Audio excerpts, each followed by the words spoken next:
Ça va être une dédicace à une copine à moi. Ah, ok. American History X. C'était un délire avec des mots. Je le disais comme ça, bon bref. Donc voilà, celui-ci. Et toi, oh tu l'as mis, oh mon Dieu. Man. Ah, bien Ne sûr. fais pas le même résumé que tu m'as fait parce que là t'as 3 heures de vidéo. Attention, un résumé long. Il faut savoir que je ne connais pas ce film et que Alors, t'as de la chance. quand tu me l'as expliqué, il m'a fait tout le film. Je me suis dit mais ça s'arrête quand? Peut-il entendre tout me raconter? Bah oui, tu comptais pas forcément le regarder. Donc, Oui, mais enfin tu t'as fait un peu... Allez, à toi la parole. American History X, l'histoire, c'est une famille de skinheads dont le frère est en prison. En fait, le film commence, le frère sort de prison.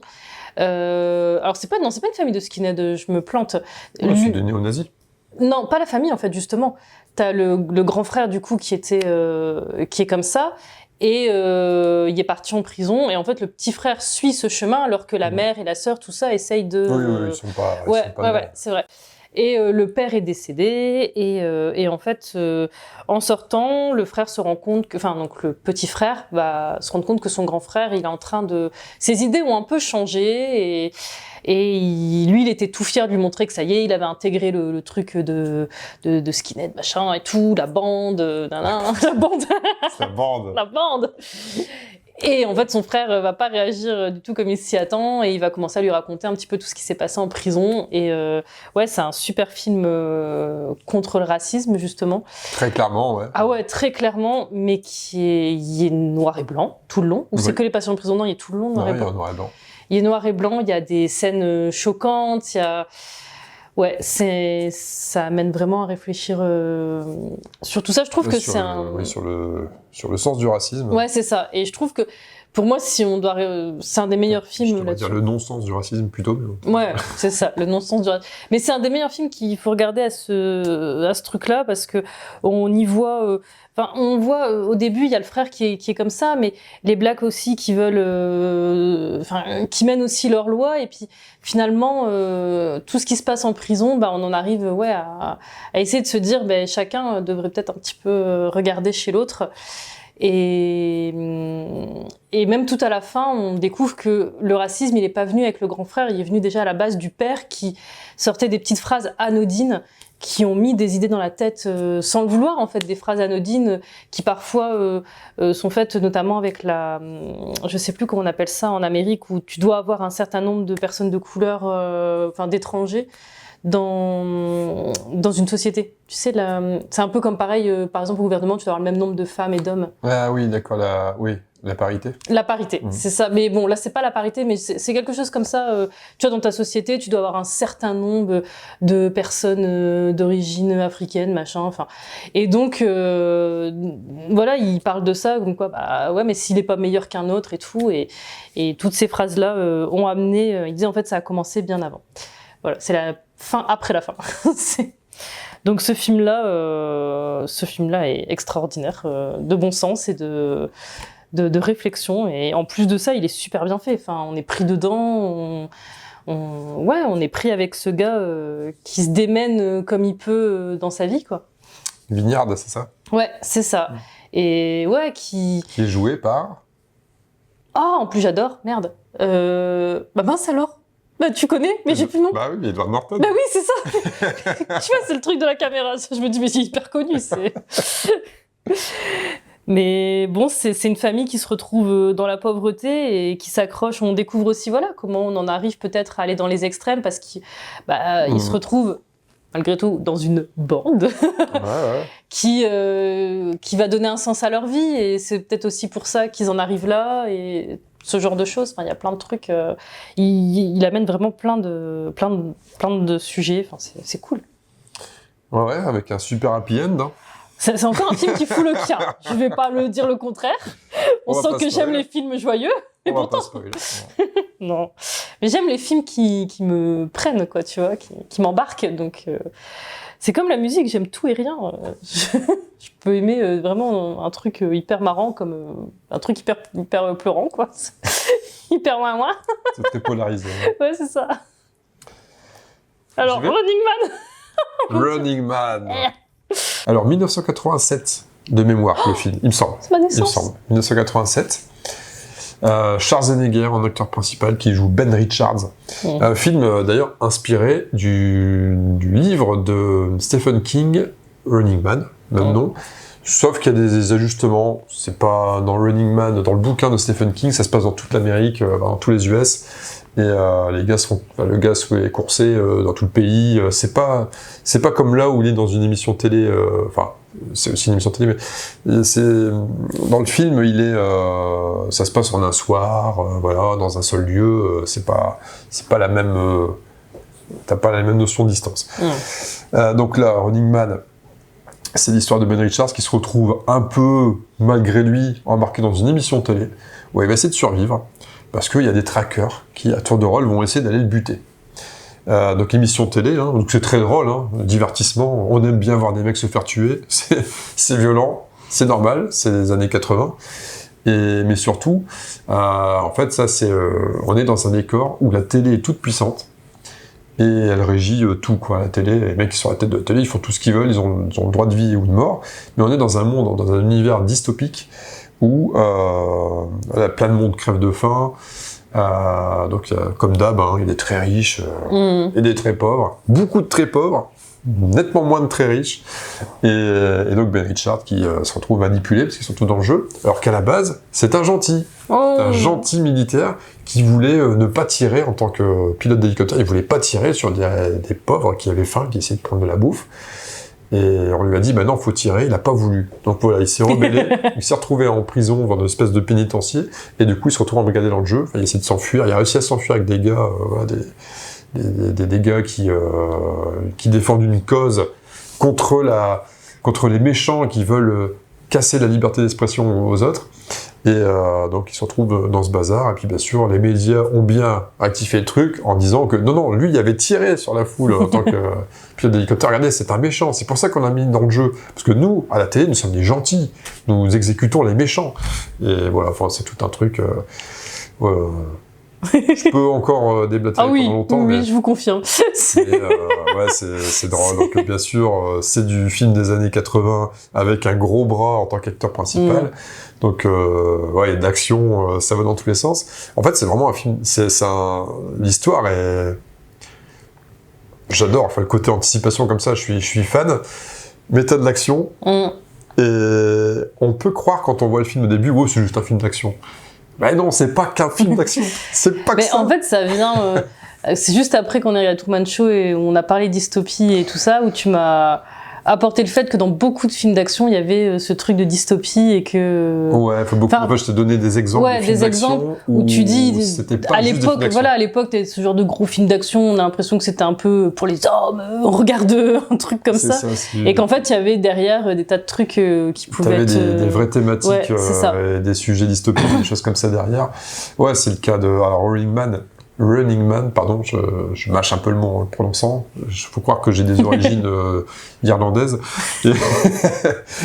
T'as pas regardé Snatch, toi. Running Man, c'est la même trempe que des films comme Total Recall, où c'est le même délire. Hein. Enfin, c'est encore dystopique, encore avec Schwarzenegger d'ailleurs. Ou Demolition Man, c'était aussi l'autre film que je t'avais évoqué. Donc là, ce coup-ci avec Stallone, mais toujours des films d'action avec des gros bras. En fait, quand tu regardes les sujets des films et le scénario, c'est à mort, film dystopique, et inspiré d'œuvres, justement, dystopiques aussi. Demolition Man, clairement, Meilleur des mondes, quoi. C'est ça, c'est Meilleur des mondes de Huxley, qui avait inspiré lui-même George Orwell pour faire 1984. Enfin, on est vraiment dans ces délires-là. Et moi, c'est des sujets qui me parlent, quoi. Je suis très friand de ça, ouais. Donc voilà, en plus t'as de l'action, en fait ça rend le truc un peu plus léger sans mot de rien, c'est violent mais ça rend le truc léger. Et voilà, je ne peux pas ne pas parler des répliques cultes de Running Man, enfin des passages comme ça qui sont... moi ça me fait marrer, faire le début du film, quand il est dans le pénitencier et qu'il arrive à s'évader, là il doit tuer quelques mecs, quelques gardes, quelques mecs comme ça avec ses comparses là. Puis à un moment donné, il prend un mec et avant de balancer du haut de la balustrade, il lui dit « Joyeux Noël !» Hop, il le balance. C'est nul, c'est con, mais ça me fait marrer. Joyeux Noël, c'est vraiment typique, les répliques de des films de gros bras d'action de cette époque-là. trucs qui n'ont rien à voir, et puis tu sors ça, bah, c'est trop drôle. Ça me fait marrer. Très bien.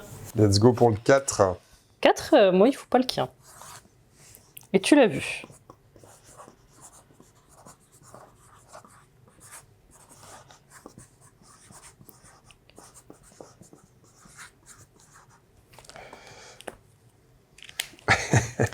C'est bon? Ouais. Oh, anticipation. Oui. On y est. C'est mon best des anticipations, celui-là. Il est génial. Ok. Toi, j'ai vu Django, mais oui. Django Unchained qui a un peu souffert là avec Ouais. le mouillé. Mais je suis dégoûtée, c'est que j'ai trouvé... J'ai pas réussi à caser un Tarantino. Ah. Mais bien sûr, celui-là, c'est mon préféré des Tarantino, de toute façon. Et ben moi aussi. Enfin, il y a Pulp Fiction Ouais, quand même, c'est mais... pour ça qu'il est là. Ouais. Enfin, de toute façon, je les adore, les Tarantino. Je l'aurais pas mis. Jusqu'à Django, parce que j'ai pas regardé les 2 autres encore. 8 salopards et Once Upon a Time in Hollywood, donc, que j'ai essayé de regarder, et puis chaque fois, je sais pas, je suis partie sur autre chose. Donc. D'accord. Alors effectivement, c'est un Tarantino. Je te confirme. Django Unchained. Pas évident à dire. Donc, Far West. C'est d'ailleurs mon seul film dans un univers Far West, hein, je crois. J'en ai pas, il y en a pas jusque-là. Ouais, non, il y en a et pas ce eu, qui arrive ouais. après, bon, spoiler alert, hein, il n'y en a pas derrière. Je voulais en mettre un.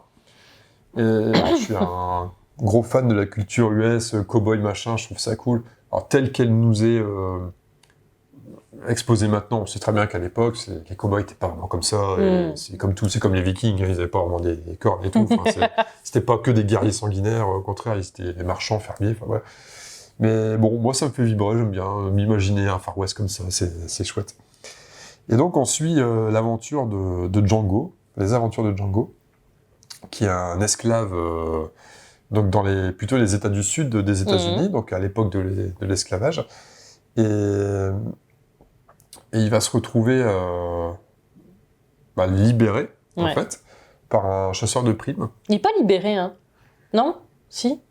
Bon, si. Il lui dit pas qu'il lui donnera sa liberté. Ouais, en fait, un chasseur de primes a besoin d'infos pour lui gérer ses affaires, etc.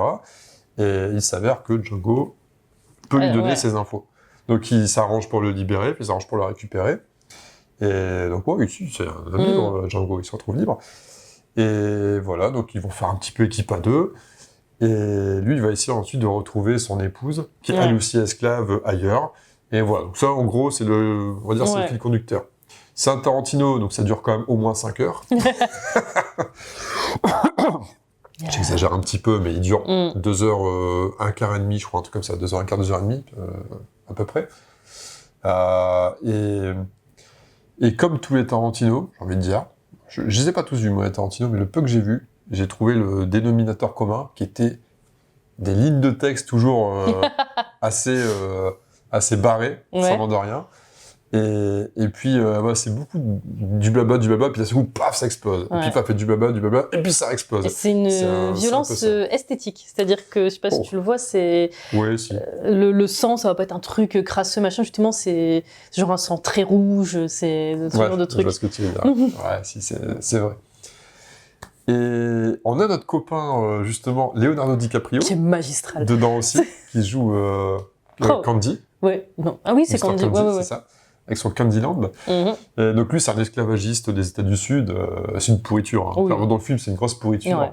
Mais il a la classe. Tu vois, c'est pour ça, le personnage génial. Est excellent. Et c'est pas le seul, parce que autant... Alors, ce qui est très marrant, c'est pas évident. Faut juste... tu vas y arriver. Alors, mes idées claires. Django, c'est Jamie Lee Foxx. Ouais. Jamie Lee Foxx, voilà. C'est le personnage principal. Mais alors, je trouve qu'il est en arrière-plan pendant plein de moments dans le film. Mais tout le film, parce que t'as Leonardo qui prend la vedette, et presque, puis t'as... on peut pas spoil. De quoi? Presque, il est pas... Bon, c'est pas grave, on en parlera. On en parlera. Mais en gros, voilà, le perso principal, dont le prénom figure dans le titre du film, c'est presque pas le personnage principal, tellement t'en as 2 autres qui crèvent l'écran. C'est ça. Et donc t'as DiCaprio qui arrive pas tout de suite dans le film, hein, il arrive au bout de 3 quarts d'heure. C'est quand même assez long avant qu'il arrive. Et avant, donc t'as ce fameux chasseur de primes dont j'ai parlé, et lui, en fait, il est joué par Christophe Waltz. Yes. Et, Christophe ou Christopher? Je sais pas. Ouais, En tout cas, Vals. Valls, un Autrichien, je pense, allemand-autrichien. Et lui, il a la classe de classe. Et lui, il crève l'écran, il a... Puis le pire, c'est que c'est une pourriture dans Inglourious Bastard juste avant. Il a le phrasé, il a une éloquence dans le film qui me fait... et là, c'est le gentil du truc. Que je trouve excellente. Ouais, c'est le mec qui aime pas les esclavagistes, tu vois. Il fait son job, il va tuer qui il faut, mais ouais, s'il peut mettre une grosse douille à Candy parce que voilà, il aime pas son idéologie, eh ben, il va le faire. Ouais. Et donc, ouais, c'est en fait rien que pour sa façon de... Il déambule à droite à gauche, il raconte ses trucs, machin. Il est toujours un peu stoïque, un peu classe et tout. Ah, c'est excellent. Et les deux ensemble, ouais, ça donne des scènes qui sont incroyables. Et ouais, puis il y a de l'action, clairement, c'est un combat de deux grands. C'est plutôt eux deux quand ils vont à Candy que l'autre qui récupère sa femme. Tu sens que les deux grands, c'est eux, mais même dans le film, tu vois, pas forcément en tant qu'acteur. C'est eux deux qui tirent les ficelles à chaque fois, quoi. Ah ouais, c'est la rivalité, c'est eux deux. Voilà, c'est ça. Et la bande originale est super chouette. C'est ça aussi qui est trop fou là-dedans. T'as des musiques un peu... vraiment très Far West, un peu banjo, machin. Et ouais, très western. Et puis quelques modernes aussi qui sont dedans. Il aime bien faire ça, hein. Il y a des styles comme ça, et il aime bien demander des musiques qui ont l'air d'avoir rien à voir à faire dans le truc. Et puis voilà. Ok, c'est western, mais ça n'est pas toujours, c'est rap. Il n'y a pas de rap. Il pourrait. Je me demande s'il n'y a pas un passage quand même... Il y a peut-être un truc comme ça. Pas forcément rap, mais un côté un peu hip-hop. Je pense qu'il y a... J'ai souvenir, peut-être. Et il y a une séquence qu'il faut quand même qu'on évoque. Laquelle ? Dans Django. Avec les cagoules. Oh, t'adores cette séquence, toi. Cette séquence, en fait, je la trouve what the fuck au possible, et ça me fait trop marrer dans ce film. On spoil pas plus que ça, mais à un moment donné, il y a un groupe d'extrémistes, de suprémacistes blancs, donc style Ku Klux Klan, etc., qui vont attaquer nos copains, là. Et puis, ils y vont avec leur cagoule blanche et tout, parce que forcément, ces personnages sont toujours très franches. Hein. Ils se cachent, faut pas qu'on voit qui c'est, etc. Et ouais, ils attaquent et tout. Puis il y a une séquence après, on les voit avant qu'ils attaquent, ils sont en train de discuter entre eux. Et en fait, ils parlent pendant... bon, ça paraît long, c'est pas si long que ça au final. Ouais, c'est pas très long, mais... c'est quelques minutes. Ils sont là en train de débattre sur « putain, c'est de la merde le truc, les trous sont pas bien faits. » c'est ça. Mais c'est ma femme qui l'a fait. Machin, vas-y, démerdez-vous. Oh, il y en a marre et tout. Puis, enfin, des trucs, dans un film. C'est ça. Pourquoi il y a ce passage? C'est trop drôle. C'est complètement barré, ce truc. Mais, ouais, non, mais... Il s'est tapé son délire, il a envie de faire son passage avec leur machin. Mais il se tape souvent des délires dans ses films. Et ça, c'est cool. Voilà, tu l'as bien fait, celui-là. Si vous l'avez pas vu. T'as été efficace, je trouve. J'ai mis une demi-heure. Ouais, c'est ça. Donc ici, on a Bienvenue à Gattaca. Et là, c'est Anticipation, c'est ça. Yes. Donc c'est dans un univers où on pourrait choisir... Samuel Jackson, d'ailleurs, aussi dans oui, c'est vrai. Il a un rôle... Il est pas mal aussi, son rôle. Ouais. Il est pas très sympa, je crois, son rôle. Non, Ah oui, c'est une pourriture. C'est une grosse pourriture aussi. Un esclave aussi, qui est un gros faillot de service. Ouais, c'est ça. Un gros faillot de service, c'est trop ça. De Monsieur Candy, voilà. Je voulais le dire au passage. Excusez-moi. Ok. Donc, dans un univers où on pourrait choisir un peu les caractéristiques de notre enfant et en faire un badass. Enfin, du coup, il serait pas si badass. Mais voilà, on peut choisir si c'est une fille, un garçon, si on veut qu'il ait pas de maladie, si ceci, cela, et ne pas laisser le destin faire. Et donc on a un couple de parents qui ont décidé à la base de ne pas partir là-dessus et de faire un enfant comme ça naturellement. Naturellement, ils sont jeunes, ils sont fous, c'est génial. Et puis il se trouve que donc à la naissance on nous lit tout ce qui peut arriver, mais en fait c'est des pourcentages, ça veut pas dire que ça va arriver. Et en gros ils ont fait un gros fragile. Donc ils sont un petit peu déçus, ils en refont un autre, mais là en utilisant les bonnes méthodes. Et donc, des années plus tard, le gros fragile, qui est du coup dans une société où il est censé être un mec qui ramasse les poubelles, rêve d'aller sur la Lune. En tout cas, d'aller dans l'espace. Je pense pas que sur la Lune, c'est dans l'espace. Et donc, il travaille dans une société là-dessus et il va rencontrer... donc, c'est encore une fois Evan Hawke.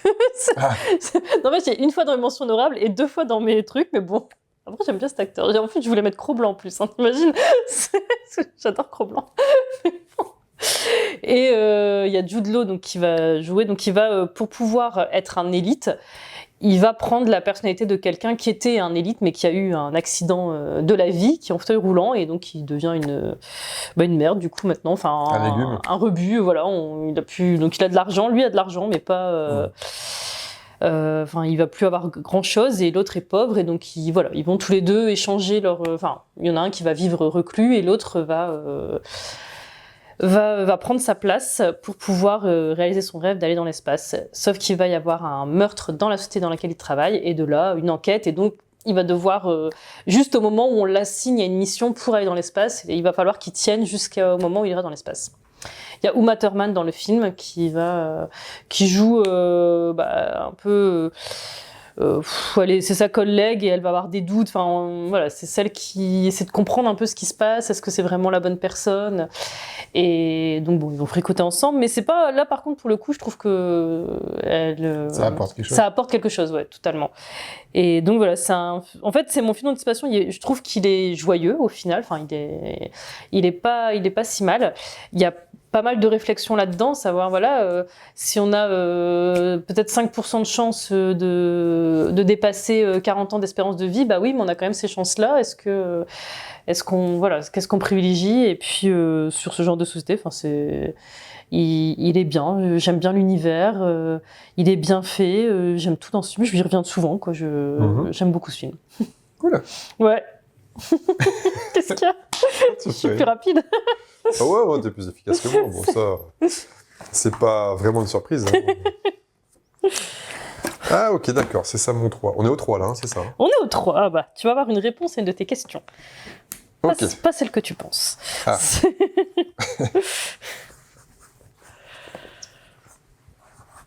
On est vraiment au 3? Comme ça, à partir de là, je sais que tout va bien. Je vais quand même revérifier. On est vraiment au 3. Ouais. Ouais, c'est bon. Attends, je revérifie, hein, mais pour moi... Non, c'est ça, ouais, c'était mon cas. Par contre, je viens de faire une connerie. T'as inversé sans faire gaffe? Non, j'avais perdu mon stylo.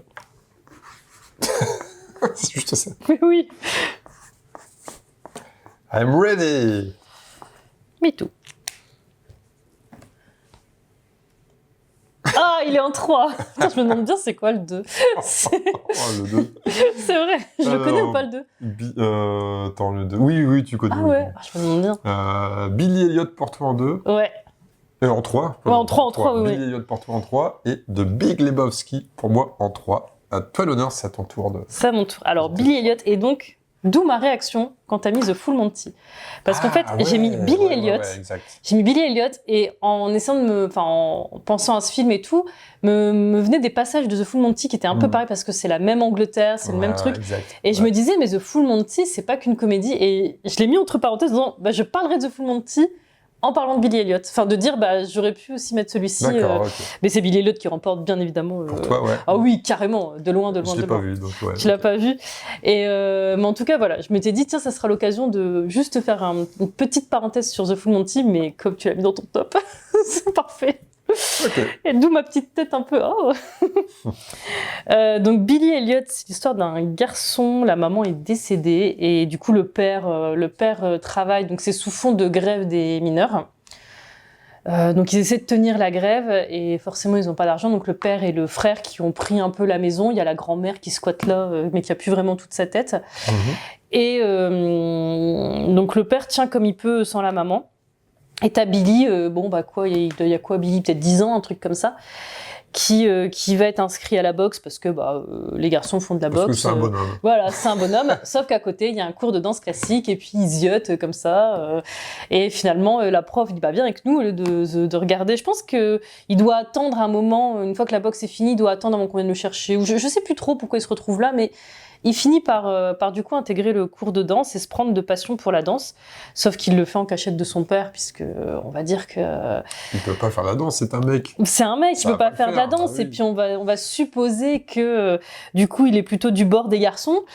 Et ça, à l'époque, c'est pas possible, on peut pas. Ça serait. La jaquette, c'était interdit. Et ben voilà. Et d'ailleurs, ce qui est rigolo dans le film, c'est que c'est plutôt son copain finalement qui se retrouve de la jaquette, quoi, et pas lui. Et bon, ça c'est pas un gros spoil. Et du coup, on le comprend très vite, quoi. Tu vois, c'est. Et donc, il va essayer d'évoluer. Il va essayer de. Donc sa prof va le convaincre qu'il pourrait intégrer une grande école, qu'il a vraiment les capacités. Et du coup, il va à un moment donné essayer de se battre contre son père pour lui faire accepter ce truc-là. Et c'est la fin, elle est... Enfin, c'est pas, il n'y a pas de twist et tout, tu vois, ça se termine bien, machin et tout. Mais ouais, tout de suite, quand son père va aussi doucement accepter la situation et comprendre que c'est autre chose. Enfin, ouais, c'est une très jolie histoire parce qu'au final, c'est pas que « Ah non, tu fais de la danse, surtout pas, tout ça ». Non, lui aussi va aussi essayer de comprendre que son raisonnement est con, quoi, tu vois, qu'il est bête et que en fait il va être assez ému par son fils. Donc c'est des scènes à chaque fois hyper émouvantes et sous fond pareil de, je te dis, cette grève où pareil il galère avec l'argent. C'est cet univers-là, à mon avis, comme les Virtuoses, c'est un peu dans la même gamme. Et Billy Elliot, ouais, c'est the film. Je m'attendais pas à le mettre en 3, mais à chaque fois je me disais non, je peux pas mettre ça avant Billy Elliot. Et du coup Billy Elliot se retrouve en 3. Et c'est un film que j'ai regardé plein de fois, que j'ai montré à mes filles. Enfin, j'adore ce film. D'accord. Voilà. Ok. Et là, tu te dis, tu l'as mis en 2, quoi. Le deal. Ouais, je suppose. Ouais, je l'ai mis en 2. Tu l'aurais mis en 2, d'accord. De Big Lebowski. Ouais, celui-là que j'ai pas encore vu. Un film des années 90, début 90. Un film complètement barré, c'est américain, les frères Coen. Et on a... Ah, c'est les frères Coen? Ouais. Je savais pas. Ouais, bah, tu m'étonnes. Et donc on est à Los Angeles. Donc pareil, dans les années 90, donc sous fond de guerre du Golfe, machin, etc. Saddam Hussein et compagnie. Hein, c'est pour dire à peu près la période. Dans le fond... dans le film, ça n'a pas vraiment d'impact. Mais c'est pour donner un peu la période. D'accord, ok. Et donc on suit The Dude en version originale, donc le Duc en version française. On dit le Duc. Bon, Dude c'est plutôt le bleu, quelque chose comme ça. Bon. Et on suit The Dude. Peut-être à l'époque, maintenant The Dude on va plus facilement le retranscrire qu'à l'époque The Dude. C'était moins connu en France, quoi, non? Ouais, sans doute. Ouais, enfin, bon, clairement. C'est un débat. Et donc, The Dude, c'est le mec, voilà, RSA, peignoir, grosse barbe. Dixit, le mec en peignoir. Ouais, bon. Mais ouais, c'est marrant. La ressemblance peut être frappante, mais ne vous y prenez pas. Tu dis le grand peignoir. Non, le mec fait pas de vidéo sur YouTube. D'accord, oh, ça va alors, mon Dieu. Ouais, alors c'est vrai que je pourrais faire penser un peu à ce genre de Pas gars. pour le peignoir, quoi. Mais non, mais lui, c'est l'énorme branleur de service, quoi. D'accord, ouais. C'est le hippie. Alors par contre, il y a des bons goûts musicaux. Il aime bien les Creedence, c'est chouette. D'ailleurs, il y a 2 morceaux des Creedence dans la bande originale. La bande originale est super chouette. Alors, elle est dans le ton, mais vraiment, tu peux pas faire mieux. Et donc tu suis ses péripéties. En fait, ça commence par quoi? Donc il est chez lui dans sa piole, et puis il se retrouve avec des mecs qui défoncent sa porte et qui va récupérer du pognon. Quel pognon? Il n'a pas de pognon, lui. C'est un gros pape de service, il s'en fout de tout. Tu vois. Lui, c'est un mec qui, son loisir, c'est d'aller jouer au bowling avec ses potes, et c'est tout, quoi. Il fait chier personne. Donc il dit, où est le pognon Lebowski? J'ai pas de pognon, machin, rien, ok, bon. Je dis, non, mais t'es sûr, c'est lui, on a dû tromper l'adresse, il a l'air d'un naze, là. Ouais, non, t'as raison, on se barre. Puis, avant de partir, t'as un des 2 gros bras qui pisse sur son tapis. Et ça lui va pas, tu vois. Le mec défonce ta porte, il veut du pognon, il se trompe de... Pas grave. Putain, mais il a pissé sur son tapis, quoi. C'est quoi ça? Je sais pas. Bon, enfin bref, donc les gars se barrent. Et donc, The Dude, il se renseigne, il comprend pas trop le truc, il dit, ouais, ok, apparemment, il y a un autre mec qui s'appelle aussi Jeff Lebowski, donc comme lui, c'est un homonyme, qui doit du pognon, je sais pas trop quoi, mais en tout cas, c'est à cause de lui, indirectement, c'est à cause de lui que quelqu'un pisse sur son tapis, donc il va voir le mec, il va essayer de taper la porte du mec pour dédommagement, quoi. Oh, punaise. Il se fait envoyer chier parce que le mec, Le il truc dit, what the fuck, quoi. qu'est-ce que tu fais, toi, tu bosses pas, qu'est-ce que je peux rien pour ton tamis, je m'en fous, quoi. Toi, t'es qu'un locteux, je m'en fous. Et voilà. Et puis, à partir de là, bon, voilà, il vit des péripéties parce que, en fait, le mec va sentir que c'est un bon pigeon. Donc, il va quand même essayer de dire, bah, en fait, finalement, trouver un arrangement, etc. Puis, il va le mettre dans le coup pour lui, pour ses combines de thunes ou j'en sais rien. Ouais, j'en dis pas plus parce que si vous avez pas vu le film, du coup, vous allez voir. En fait, c'est plein de séquences qui sont what the fuck avec des trucs. Ouais, c'est des répliques assez cultes. Des personnages. Son meilleur pote, Walter Schopskat, je peux pas le prononcer. C'est à qui il aime bien jouer au bowling. C'est un vétéran du Vietnam. Il a la coupe du militaire et tout. C'est John Goodman, mais vraiment, il est ventripotent et tout, mais c'est l'ancien du Vietnam qui pète toujours un câble dès qu'il y a un truc qui va pas, il s'enflamme, quoi. Il est trop drôle. À côté de lui, lui, toujours cool, tranquille. Puis lui, il est toujours en train de péter un câble. Et puis, il y a leur troisième pote, qui est joué par, c'est Donnie, qui est joué par Steve Buscemi.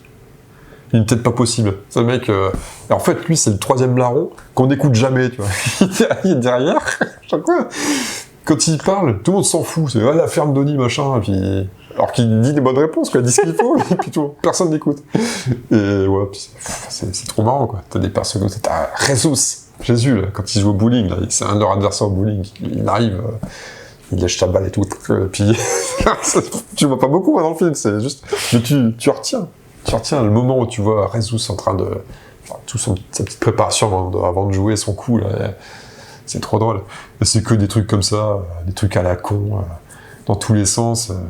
Maud, la fille de Jeff Lebowski, du riche, qui cautionne pas trop ce que son père fait, comment il gère son argent, comment il... et ses petits détournements, etc. C'est la féministe, artiste, machin, qui fait ses trucs, elle aussi, elle est complètement barrée. Son pote, là, qui est chez lui, là, quand Jeff, il arrive, il dit, ouais, mais qui c'est celui-là? Tous les persos sont drôles, quoi. Je te parle même pas des mecs, les Allemands du groupe Autobahn, là. Enfin, tu vas voir. Quand on va le regarder, on va se marrer, parce qu'il y a que des trucs drôles. C'est que des trucs vraiment, vraiment, vraiment trop drôles, quoi. En plus, il y a Flea, je crois, dedans. Les trois Allemands, justement, du groupe Autobahn, là. Ouais, je crois qu'il y a Flea, le bassiste des Red Hot Chili Peppers. D'accord. Il jouait dans quelques films à ce moment-là, mais il a joué dans Retour vers le futur. Putain, Retour vers le futur. Ah, moi j'y ai pensé, mais Comment j'ai pas pu le mettre dans mon top? Non, mais je pouvais pas. Ah, je l'ai complètement zappé. C'est vrai. Ah ouais. Wow. Ah, là, il y a eu un fail. Ah, il est bien, mais bon, il fallait que j'en enlève. Ah, mais moi j'y ai ah, pensé. Hein. Merde. J'aurais pu le mettre, hein, mais j'aurais pu en mettre tellement plus. Ah, putain. C'est un top 20 qu'il faut faire, pas un top 10, tu vois. Ah ouais, Retour vers le futur. Ah là, j'ai merdé. J'ai merdé. Ah, mais c'est génial. Ouais, putain. Bon, c'est pas grave. Tu peux changer ton 2, hein, mais Non, je pense l'avoir deviné ton 2. Mais je pensais que t'allais pas le mettre dans ton top, c'est pour ça. Bon, on verra bien. On verra Bon, en tout cas, voilà, j'en dis pas plus. J'en ai déjà dit beaucoup. Ouais. Excellent. Voilà, c'est un film, à chaque fois, j'ai envie de le revoir. J'ai eu une période, je le regardais, mais tout le temps. Et c'est même pas quand il est sorti, hein, c'est bien plus tard. Hein. Mais ça, j'ai vu un passage avec il y a une baston. Un baston dans le bowling. Ouais, il y a un truc avec une oreille qui est un peu... Ouais, c'est ça. Voilà, qui est un peu arrachée, je crois. Mais ça avait l'air super drôle. Je crois que c'était mon... Je te le pique, si tu mets la bonne. Bah ouais, c'est vrai. Je crois que c'était mon père qui était en train de regarder et j'ai voulu... Mais je suis passée... En fait, j'avais pas vu le début, donc je comprenais pas bien. Donc je pense que j'ai vu la fin, mais je m'en souviens pas parce que bah forcément, comme tu suis pas le truc. Et j'avais dit, mais ce film a l'air trop cool. Puis je suis pas revenue dessus. Il est super cool. Je suis pas revenue. Tout est culte. Mec, mais Walter, quand il s'enflamme à chaque fois, là, il s'enflamme, il est tout le temps en train de tout rapporter au Vietnam, tout le temps. Ce mec, il est obnubilé par le Vietnam. Et à un moment donné, il leur arrive un truc, je sais pas, il perd un truc, il a la manette de la rançon, je sais pas trop quoi, enfin, je sais très bien, mais je fais style de pas savoir. Pour noyer le poisson, pour pas spoil. Ils perdent la manette donc ils perdent une manette avec plein de thunes et tout, ils sont dans la merde, du coup, normalement. Et puis, donc, il dit, qu'est-ce qu'on va faire à tout? Walter, qui s'enflamme toujours pour rien d'habitude, il dit, qu'est-ce que tu veux que je te dise? On va au bowling. Pas grave, on va au bowling. C'est excellent.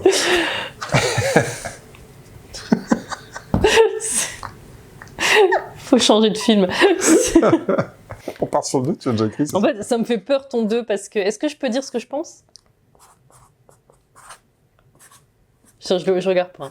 Vas-y, tu peux dire ce que tu penses que j'ai mis. Je pense que t'as mis les anges gardiens.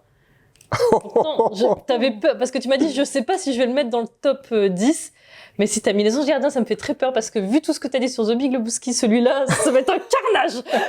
Parce que les anges gardiens, j'ai regardé avec Jacques, et en fait, on ne regarde pas, on écoute Jacques qui fait les répliques des anges gardiens. Ce n'est que ça. Bon, moi, je l'avais déjà vu, hein, mais je l'ai pas tryhard à ce point-là, et là, je ne pouvais... Voilà, on n'entend pas les acteurs, c'est du doublage. Du doublage d'accélère, quoi. Bon, t'as de la chance. C'est pas les anges gardiens. C'est pas les anges gardiens? Mais c'est un film français quand même. Oh, punaise. En deux, moi, hein, j'ai osé, moi. Du coup, t'as enlevé les anges gardiens, t'as mis celui-ci. Ah, j'ai pas mis les anges gardiens. Moi, j'aime beaucoup, mais de là à le considérer dans mon top 10 de cinéma, non, quand même pas à ce point-là. D'accord. Non, en plus, on l'a vu il y a pas longtemps. Bah, les visiteurs, t'en parles pas très souvent. Ah bah, il faut qu'on le regarde ensemble. Parce que si tu trouves que les anges gardiens, t'as l'impression d'écouter en polyphonie, machin truc, bah, tu vas voir les visiteurs. Des fois, tu m'en parles, mais pas autant que les anges gardiens. Les anges gardiens, tu m'en parles tout le temps. Oui, mais ça, c'est parce que tu me disais que tu avais beaucoup vu à une époque, donc c'est marrant, ça faisait un. Bah, parce que point c'était de un film pas convergence. si connu que ça, ouais. Enfin, Puis ouais, c'est ça, Ouais. c'est tellement, ça paraît tellement. Ah ouais, tu Ouais, connais celui-là. Mais tu t'y personne attendais le pas connaît. quand je t'ai dit je connais les anges Alors que gardiens. Les visiteurs, là, ouais, tout le monde le connaît. Donc le 2, tu t'y attendais, c'est bon. Ouais, Parce que tu l'attends depuis tout à l'heure. C'est le deal. Et que tu te doutes de mon 1. C'est le deal. C'est Donc le oui, deal. à l'oral, les visiteurs pour moi, bon, c'est pas très poli de commencer par moi, et le retour du Jedi pour toi. Mais ouais, donc, mais c'est à toi de commencer. c'est à moi de Oui, c'est à moi de commencer, Voilà, exact. donc c'est pas si mal poli. On peut quand même donner le deal, On peut donner le deal. comme ça c'est fait.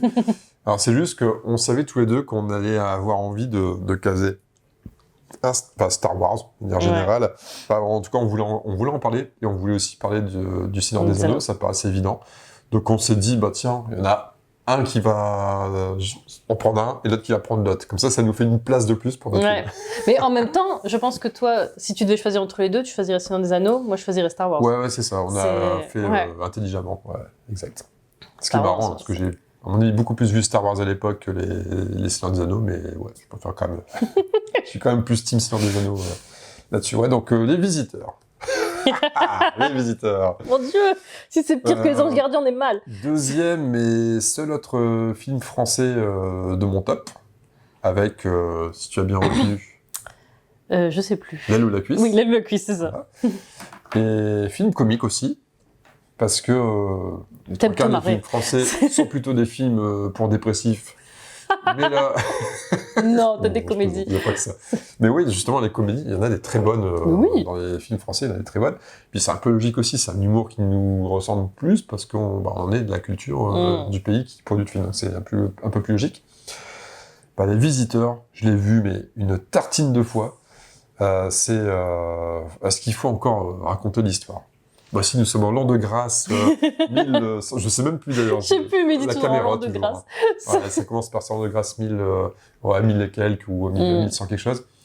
Godefroy de Montmirail qui se retrouve une petite péripétie de seigneur médiéval. Il se retrouve il a capturé une sorcière dans son chemin pour aller rejoindre sa promise. Et la sorcière, entre deux, a réussi à empoisonner la gourdasse. Passe-moi la gourdasse. Je me donnais grand soif. Donc il boit la gourdasse.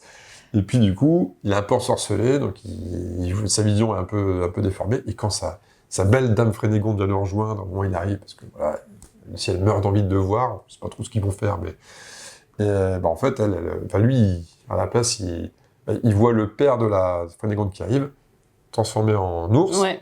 parce que sa vision est faussée à cause de la décoction maléfique, et avec son arbalestrie, il tire sur l'ours. Donc en fait, il tue le père de la Frénégonde. Mince, ça fait mauvais genre, j'ai tué le beau-père. Ça va pas. Du coup, la Frénégonde n'a plus épousailler l'homme qui a tué son père. Du coup, il va voir le magicien, Eusébius, le fameux magicien, pour essayer de remonter dans le temps pour annuler l'action, pour faire un contrôle Z. Ouais.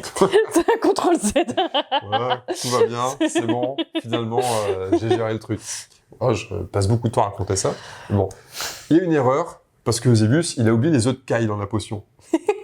Tu vois, c'est J'ai là où omis les autres c'est là où tu te, C'est une catastrophe. c'est là où tu te perds. Tu donnes trop de détails. Ouais, j'ai beaucoup trop de détails. Mais parce que t'aimes trop les choses. C'est pour ça. C'est trop cool. Donc, il a oublié les autres Kyle, le sorcier, et merde. Il se retrouve pas juste avant le moment où il a tiré son carreau d'arbalestrie. Non, il se retrouve dans le futur. Dans les années 90. C'est ça. Voilà. Où il y a des sarrasins qui conduisent des chariots du diable. Qui travaillent à la poste, d'ailleurs. Et tout ça, il le fait. C'est pas Mousse Diouf, d'ailleurs, qui joue ce rôle. Oh, je sais pas. C'est des malades. Je crois que c'est... Ouais, peut-être. Et donc, voilà. Donc, tous les péripéties, bien sûr. Puis il part avec son écuyer, ouais. Il part avec Jacouille la fripouille, bien sûr. Hein. Donc, Jean Reno, Godefroy, et puis Christian Clavier, Jacouille la fripouille. Et Valérie Lemercier en Frénégonde, qui est excellente. Qui est excellente dans ce film. J'adore. Ils sont tous bons. Ah oui. Ils sont tous bons, même les persos secondaires, le dentiste là. Mais oui. C'est merde, comment il s'appelle, Bureau. Oh, ça, je peux pas te dire, je sais pas. C'est pas un truc genre Didier Bureau, un truc comme ça. Je suis non, je vérifierai pendant que tu parleras du Retour du Jedi. Et voilà, tout des péripéties, parce que forcément, l'énorme décalage entre les deux, eux, ils captent même pas. Qu'est-ce qu'ils foutent là? Ils comprennent rien. Ils pensent que.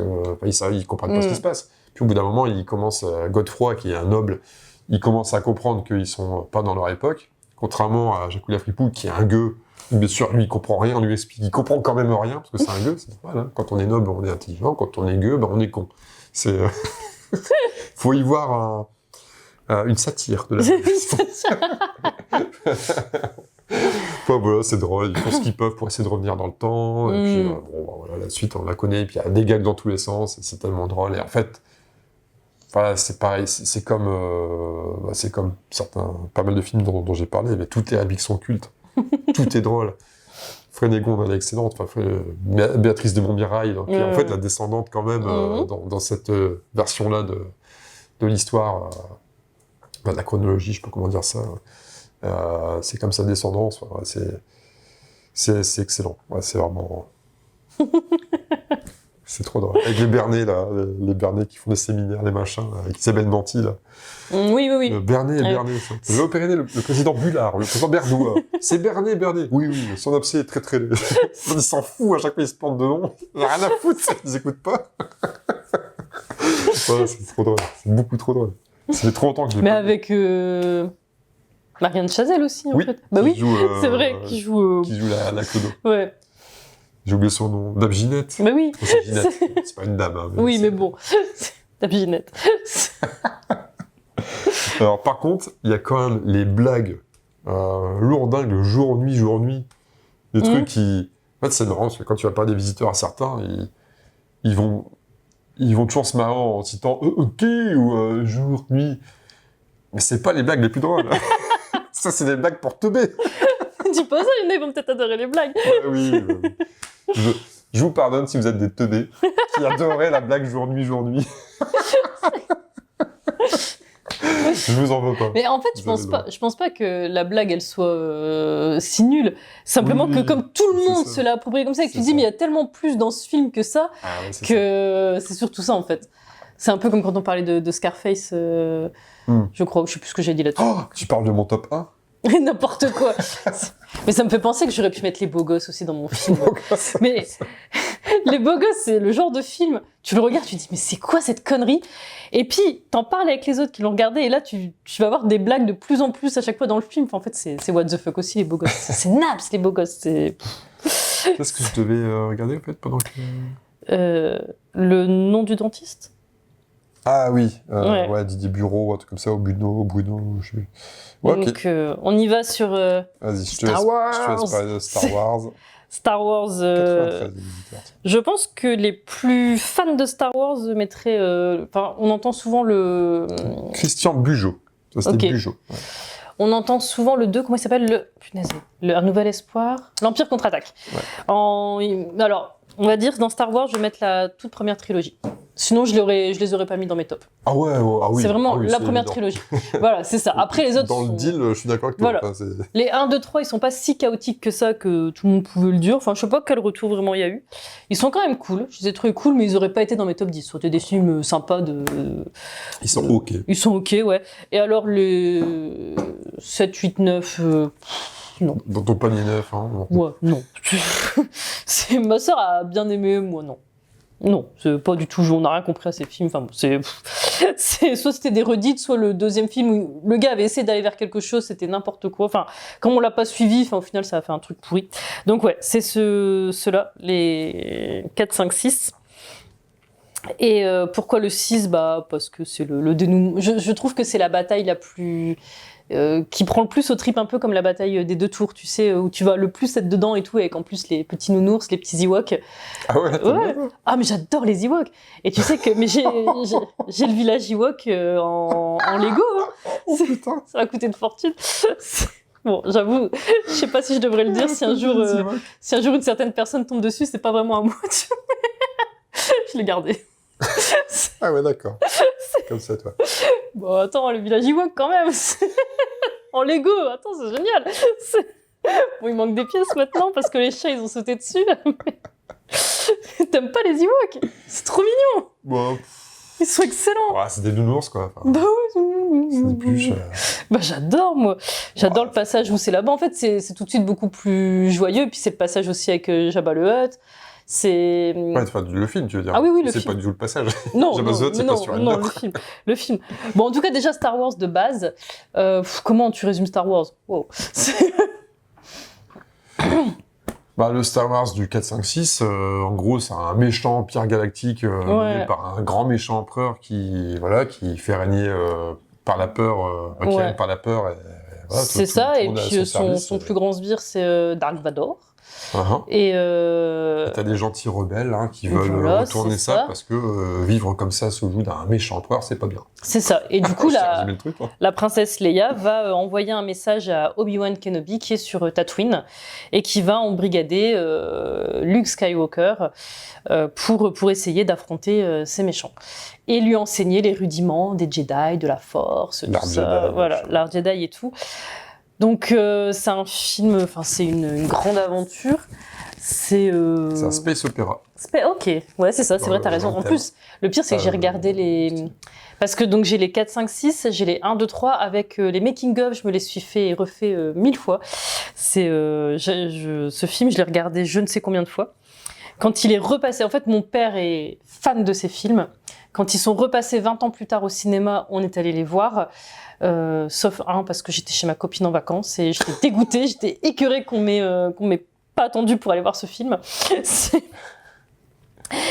Et donc ouais, je les ai revus plein de fois. C'est ce que je te disais, Mark Hamill, c'était genre mon crush de mon tout premier crush de cinéma, tu vois. C'était pas Harrison Ford, Mark Hamill, j'étais à fond. Mais bon, j'avais 5-6 ans, tu vois, même pas un peu plus, on va dire 7-8 ans. Je disais, oh ouais, il est trop génial. Et donc ouais, l'univers... Qu'est-ce que j'aime dans ce film, mais tellement de choses. Ouais, déjà, tout l'univers qui est créé autour. C'est marrant, c'est que je suis pas tellement fan des films qui peuvent se passer dans l'espace. Mais Star Wars, ça se passe pas tant que ça dans l'espace. T'as pas mal de moments où c'est dans des planètes, donc du coup, je pense que ça joue un peu. Et quand ils sont dans l'espace, c'est vraiment en navette. Et puis, t'as quand même le Faucon Millennium quand ils passent en vitesse lumière, quoi. C'est génial. Et c'est sur un fond de plein de sagesse. Après, c'est une histoire un peu un peu comme la mythologie, le gentil, de la demoiselle en détresse, ça prend des codes qu'on connaît. Le gentil pur qui va aller la sauver, le petit fanfaron à côté. Tu parles d'Han Solo, là ? Ouais, Han Solo, à la base, c'est un peu ça, tu vois, c'est le comique de service, mais qui finalement a quand même un rôle plus travaillé que ça. Et puis le grand méchant, alors le twist dans l'Empire contre-attaque. Tout, quoi, tu vois. Et oui, le dernier, où moi, je trouve que c'est le plus joyeux. Et c'est surtout, il y a cette bataille finale qui est géniale, parce que ouais, t'as les Ewoks d'un côté, t'as le duel Luke Skywalker-Anakin. T'as aussi la bataille qui joue dans l'espace. Donc t'es de tous les côtés, t'es pris dedans, t'es à fond. En fait, j'aime toujours ces grandes batailles où t'es vraiment quand elles sont bien faites, où t'es dedans, quoi. T'es avec eux, tu veux qu'ils gagnent. À un moment donné, tu sens qu'ils sont en galère, puis finalement, non, ça y est, ils ont trouvé comment faire, et puis ça fonctionne et tout. Donc c'est pour ça que c'est mon préféré. Je dirais le Retour du Jedi, ça a toujours été mon préféré. Même la bataille avec Jabba le Hutt, je kiffe, quoi, tu vois, quand voilà, Luke... Le début du film. Ouais, où en fait, à ce moment-là, Luke, ça y est, il est Jedi, enfin il arrive et il a capté ce truc, il est hyper serein, il est là, oui, si tu me le rends pas, ça va barder, machin. Enfin, tu vois, le mec est tout seul dans son truc, tu fais, mais qu'est-ce que c'est que ce gars? Jabba qui se marque, il dit mais n'importe quoi, et puis jusqu'au bout, t'as l'impression qu'il va, enfin voilà, il l'emmène quelque part et boum, il arrive à s'en sortir avec les super musiques. Du coup, c'est John Williams qui a derrière, c'est top. Et après, regarder les making-of de ce genre de film, je trouve que c'est toujours génial. Comment tu construis les duels, les trucs, c'est tout des chorégraphies. Je voyais, disons qu'il avait plus de moyens sur les 1, 2, 3, donc tu as Liam Neeson, Erwan McGregor et Hayden Christensen.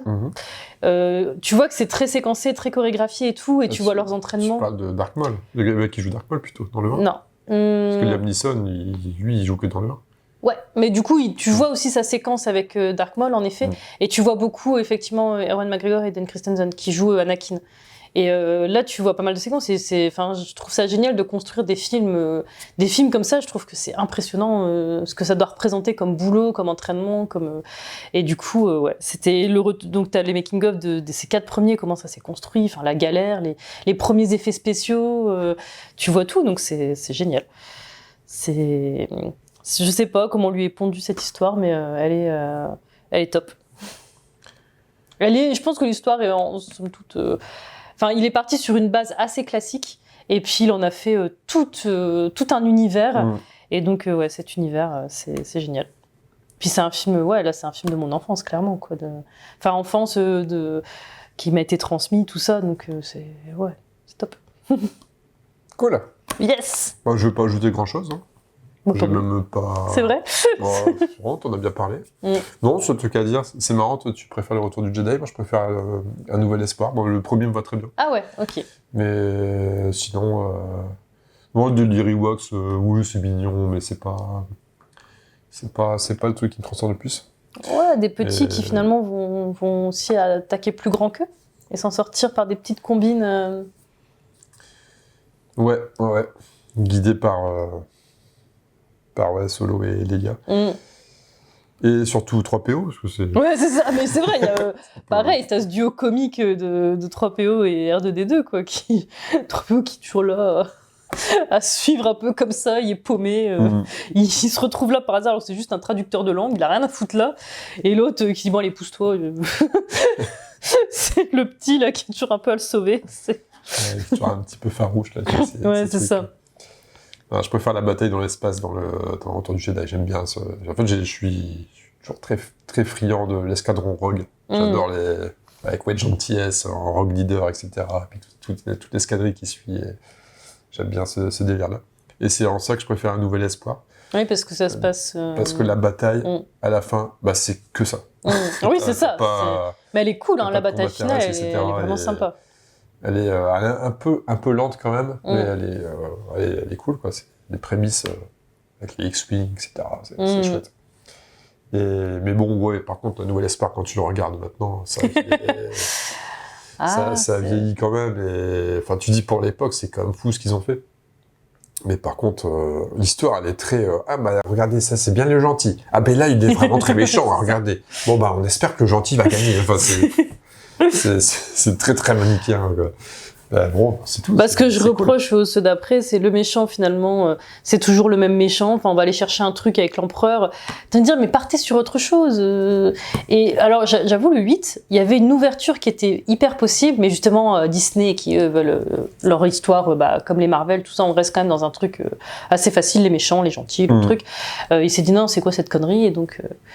il est reparti, quelqu'un a remanié pour le 9, et oui, tu retrouves toujours la famille Skywalker, toujours l'empereur Palpatine, et puis tu te retrouves avec les mêmes choses, quoi, donc nul à chier. Je l'ai pas vu, moi je t'avoue que, tu sais déjà, mais... ça m'a pas plu. 7, 8, 9, j'ai même pas cherché, j'ai même pas regardé. Ça va très bien comme ça. Bon, c'est The Final One, The First, le top du top. On se demande vraiment ce que ça peut être. Alors, toi, tu connais déjà le mien. Ouais. Toi, tu te doutes du mien. Je sais plus.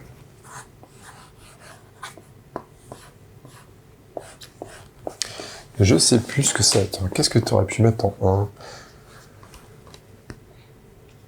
Ah, j'arrive plus à réfléchir. Ce n'est pas grave, tu découvriras bien assez tôt. Ce n'est pas grave. Tu l'as lancé? Ah ouais, je l'ai lancé. Ah ok, je pensais pas, je me disais, j'attendais. J'ai déjà mis, moi je suis... Ah mais oui, mais oui, mais oui, mais oui. Comment il peut ne pas savoir? The Good Will Hunting, exact. Yeah. Donc Will Hunting pour ouais, et je toi. pense que t'as raison, c'est The Good Will Hunting ou un truc comme ça. Bon, je crois que le film c'est Will Hunting, non? Je me demande si en VO c'est pas The Good Will Hunting, ouais, je sais plus. Mais bon. Et donc pour ma pomme, c'est Fight Club. Yeah, j'ai même pas regardé, mais je le sais. Eh ben, il n'y aura pas eu beaucoup de films que j'ai vus dans tes...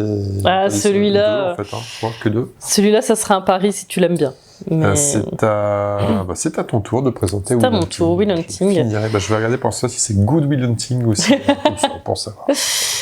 Will Hunting, c'est l'histoire d'un garçon des banlieues de Boston, Boston Sud, qui est un petit génie qui vit seul, qui est un enfant de la DAS, mais qui là vit seul, qui zone avec ses copains, et il bosse dans une université, il fait le ménage, mais en fait il se trouve que c'est un petit génie qui va être repéré parce que ils mettent donc en fait tout.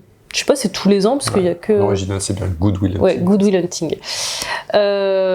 Donc, il y a un professeur, enfin, en tout cas, les professeurs de cette université vont mettre sur le tableau principal une grande énigme mathématique, et puis celui qui va le remporter passera dans la gazette de l'université, je sais pas quoi. Bon, il y avait une récompense à avoir, c'était un peu un concours dans l'université, et donc c'est quelque chose de très compliqué, et lui, en pleine nuit, il va résoudre le truc très très rapidement. Donc le lendemain, on ne sait pas qui a résolu ça, personne ne se manifeste, donc ils mettent une énigme beaucoup plus compliquée, enfin c'est même une énigme, c'est un théorème mathématique, enfin je dis une énigme mais c'est pas tant une énigme. Et à ce moment-là, il se fait pister, on le voit en train de le faire, et on comprend que du coup c'est l'homme de ménage qui résout ça. Mais sauf que à ce moment-là, Will Hunting, il retourne un peu à la case prison. Enfin, il avait réussi à esquiver jusque-là, et puis pour sortir de prison, puisque le professeur voit en lui un petit génie, donc le professeur va le sortir de prison en disant voilà, par contre il y a 2 conditions, faut que tu viennes bosser avec moi 2 fois par semaine, tout ça sur des théorèmes, des choses qu'on apprenne encore plus qu'on avance encore plus dans les mathématiques, et la deuxième, que tu vois un psychologue. Donc là, Will Hunting, il veut pas du tout voir un psy. Et puis, donc il va essayer de tout faire pour faire fuir tous les psys.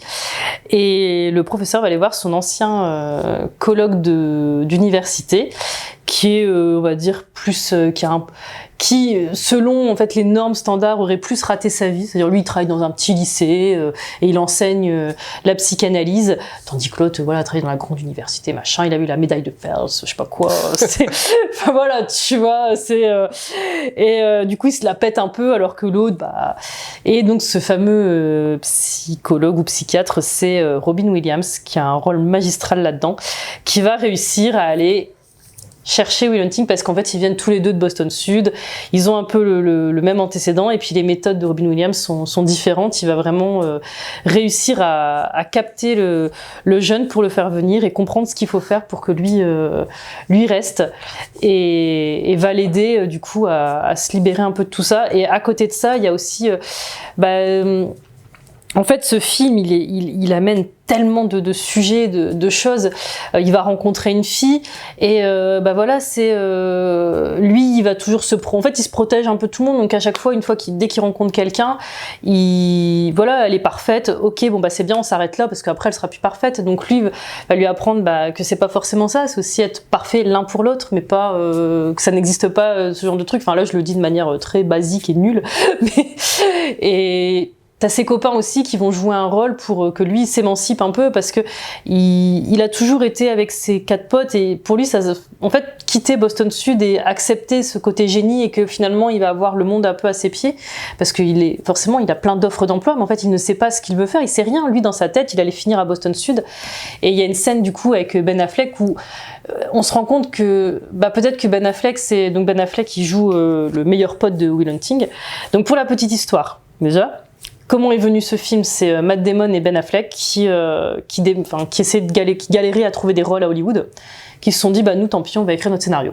Et ils ont écrit leur truc, et ils ont fini avec des statuettes et des machins, enfin Donc je pense qu'ils ont le meilleur scénario. Je sais pas, je sais qu'ils ont gagné un Oscar, je sais pas lequel. Pas meilleur film, c'est sûr. Et je pense que Robin Williams a gagné le meilleur second rôle. Mais voilà, c'est comme on leur offrait pas les rôles comme ça n'allait pas, ils ont dit allez, nous on se fait nos propres rôles et tout, et puis on y va. Donc Ben Affleck qui est le gars un peu le meilleur pote mais qui n'a pas la même c'est pas le petit génie, lui il a grandi avec ce qu'il peut et il va bosser sur des chantiers et sur la fin en fait on se rend compte qu'il a quand même une énorme forme d'intelligence et c'est lui aussi qui va savoir parler à Will pour l'aider en fait à aller de l'avant et à se libérer de tout son passé et à vivre enfin comme il faut. Et donc on a ça, on a le frère aussi de Ben Affleck. À mon avis, ça devait être un film où tout le monde du coup est un peu venu, puis ils ont réussi à avoir Robin Williams, tu sais. Mais pareil, Casey Affleck, qui fait pas mal de trucs maintenant, tout ça. Donc il y a tellement de tirades là-dedans qui sont pleines de bon sens, de choses intelligentes à dire. C'est un film que je trouve extrêmement intelligent. Je me dis, mais pour deux gamins comme ça qui ont écrit ça, mais comment ils ont pu pondre des trucs pareils? Et moi qui aime tellement être toujours stimulée, tout ça, je trouve que c'est alors je sais, c'est un film, il paye pas de mine, c'est le film, je pense que ça a pas dû demander des 1000 et des 100 en prod et tout, mais il est extrêmement bien fait et il est bourré d'intelligence, de réflexion, de toutes ces choses-là. Donc c'est génial.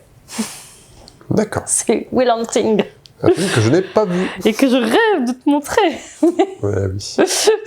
Je le regarderai avec plaisir. Ouais. Et ça, alors, la manière dont tu me l'expliquais, je verrais le film différemment. Fit Club. Yeah. Version québécoise. L'association de combat. Je te l'ai dit, Will Hunting, quand je l'ai montré à mes filles, je l'ai mis sur Netflix en français parce qu'elles ne savaient pas encore bien lire les sous-titres et tout. Puis bon, elles sont là, non, mais on veut pas de la VO. Sauf que sur Netflix, il est en version canadienne. Donc on avait Morgan, t'avais tous les noms qui étaient donnés comme ça, ouais. C'est ça, c'est le bon français, bien d'accord. Morgan, donne-moi le burger.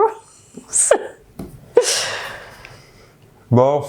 Fight Club. Combien de temps, à ton avis? Fight Club, j'ai peur. Si tu fais pas les répliques cultes, ça peut aller. Hein. Je m'échauffe. Hein. Non, Fight Club, allez.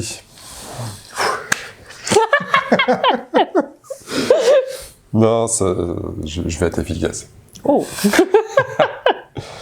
On suit le narrateur, qui n'a pas de prénom dans le film, on ne le connaît pas, qui est joué par Edward Norton, dont tu as parlé tout à l'heure avec American History X. Mais on n'entend plus trop parler d'Edward Norton.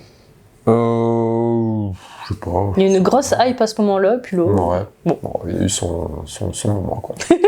Donc, film de 99, je crois. Ok. À confirmer. Et donc, Edward Norton, qui mène une vie de cadre, rangée, voilà, tranquille. Il est complet. Il a son appart, il y a tous les trucs qu'il faut, machin, voilà. Ça le fait un peu chier à force, tu sens qu'il s'ennuie. Et de là, en fait, il va avoir un drame, parce que son appartement va brûler, il va y avoir une explosion dans une fuite de gaz, un truc comme ça. Il se retrouve sans rien. Et il se retrouve à mener, à errer un petit peu, il va trouver un vieux boui-boui, une maison désaffectée, dans laquelle il va vivre. Et il va monter son club de combat en parallèle. En fait, il se faisait tellement chier dans sa vie qu'il va commencer à faire vriller un petit peu. Et il a toujours son job, mais à côté, il va faire des trucs. Il va monter son Fight Club. Il va créer ça. Mais ça, il va le créer grâce à une rencontre. Il va rencontrer un certain Tyler Durden, qui est incarné par Brad Pitt. Voilà. Tyler Durden, c'est le mec auquel le narrateur a envie de ressembler. Clairement, c'est le mec, il est classe, il a une belle gueule, etc. Et ça devient son comparse. Ils vont créer ensemble donc le Fight Club, qui va petit à petit commencer à grossir. Il y aura de plus en plus de mecs qui vont intégrer le club. Alors Fight Club, comme son nom l'indique, c'est un club de combat. Donc en fait, c'est juste un club où ils se retrouvent le soir à certains endroits, puis ils combattent 1 contre 1 à chaque fois. Voilà.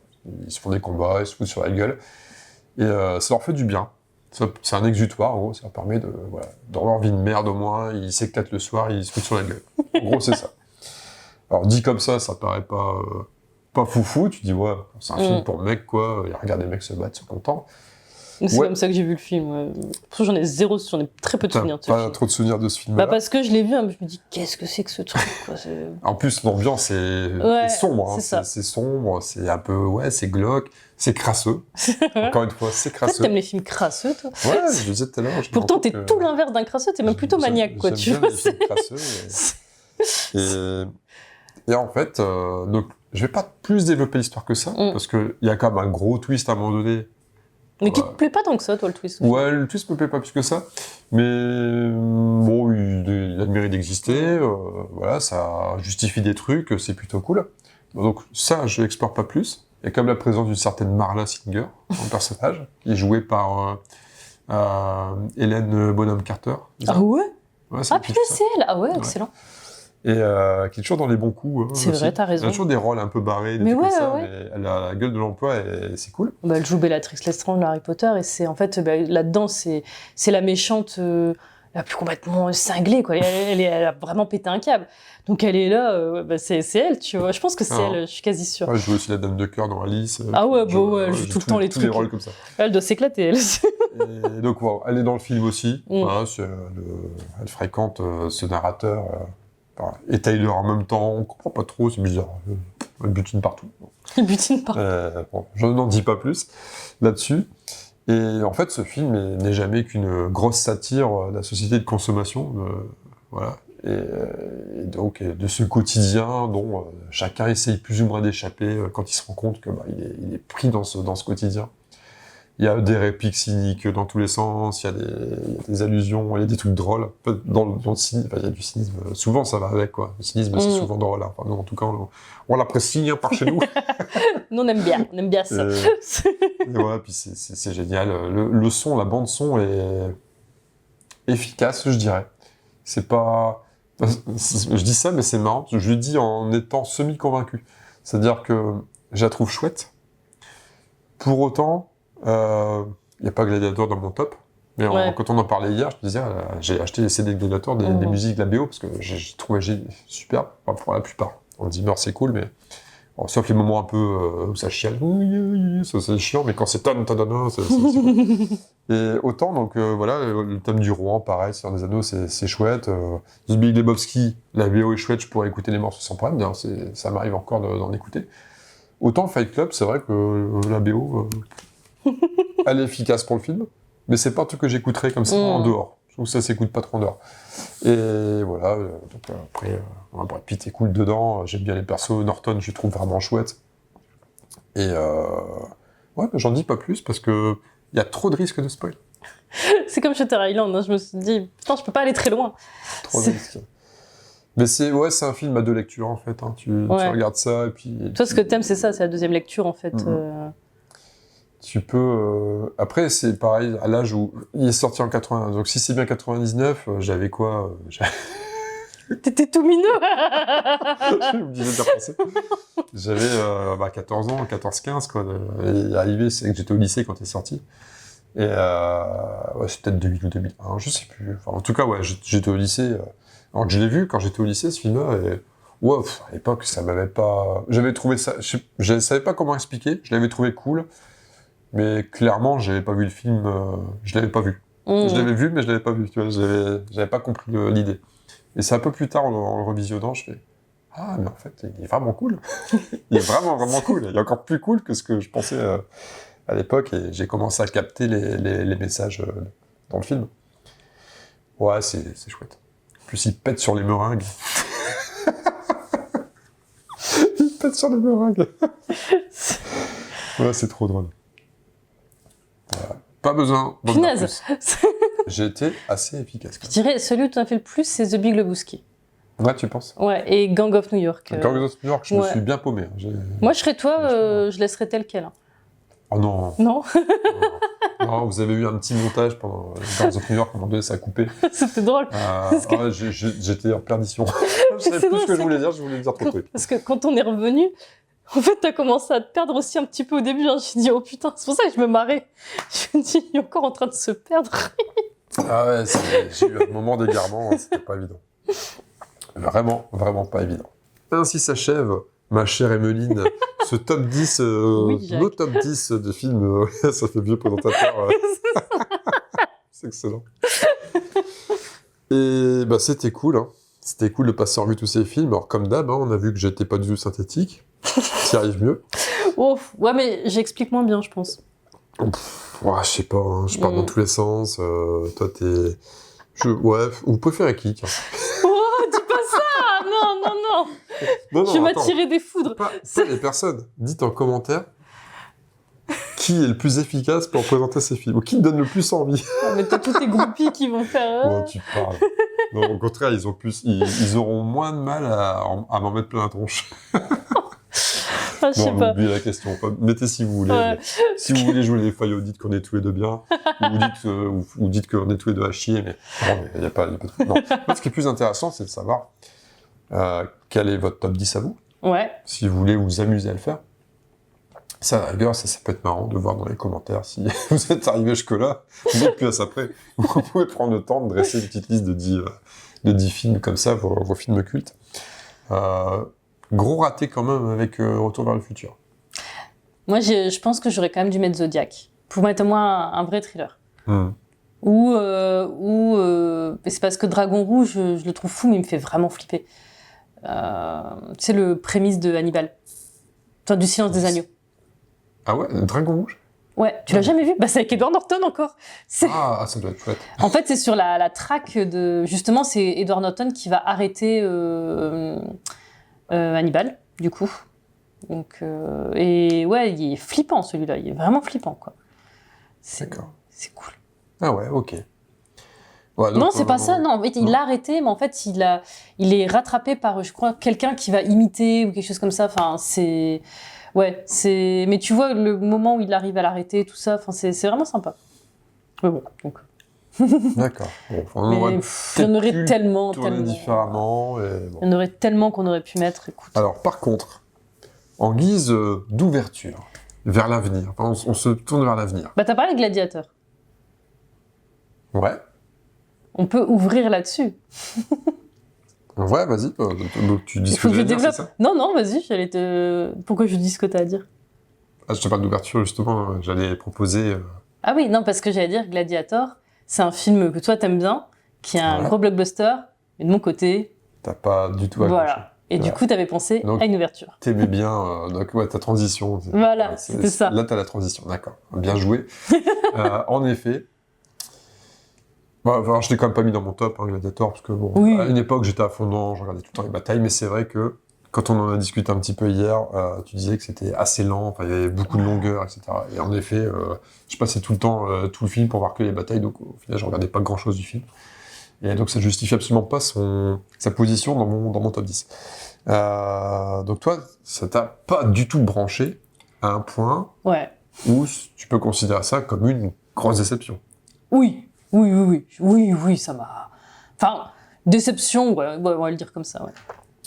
Et donc, on s'est dit, nous sommes dit, parce que nous sommes la première personne du pluriel, oui.